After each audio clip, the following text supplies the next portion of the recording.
Our top story tonight at 6, Middle Georgians gathered outside U.S. Representative Austin Scott's office today, demanding change. Dozens held up signs and gave speeches demanding that Congressmen hold town halls and oppose the Trump administration on key issues affecting Middle Georgia.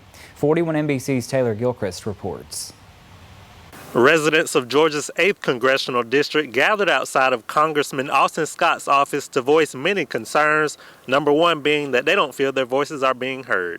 There are a lot of things that are going on with this administration that Austin Scott seems to be silent on. Constituents of U.S. Representative Austin Scott say the congressman hasn't held a town hall of any sort since 2015, that one being exclusively for veterans. Lynn Snyder is a member of Middle Georgians for Democracy, one of the groups that organized the protest town hall outside of Scott's Warner Robins office. You send him an email or call his office and you get kind of a scripted standard response.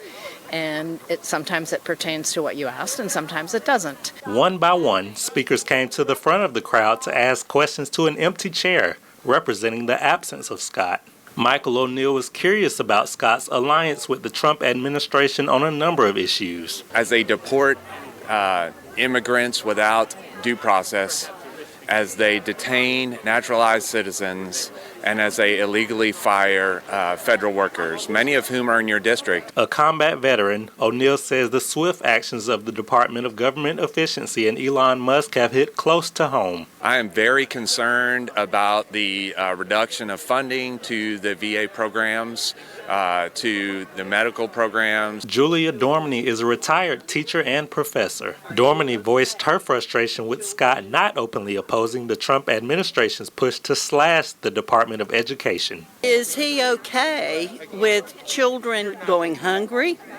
Is he okay with children not getting the fundamental support that they need to become productive members of society? Snyder says the event turnout was a pleasant surprise and plans to use it as fuel for future organizing. She says even if Scott doesn't agree with the points made at the protest, he owes it to the voters to listen. We feel like he's been absent and we would like to have our voices heard.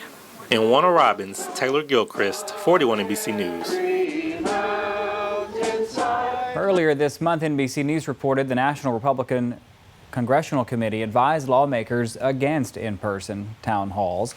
In a statement shared with 41 NBC, Representative Scott said in part, quote, "For over 14 years, I have continually met with constituents, local advocacy groups, and industries about their concerns and priorities, and I will continue to do so, both here in Georgia and D.C., end quote.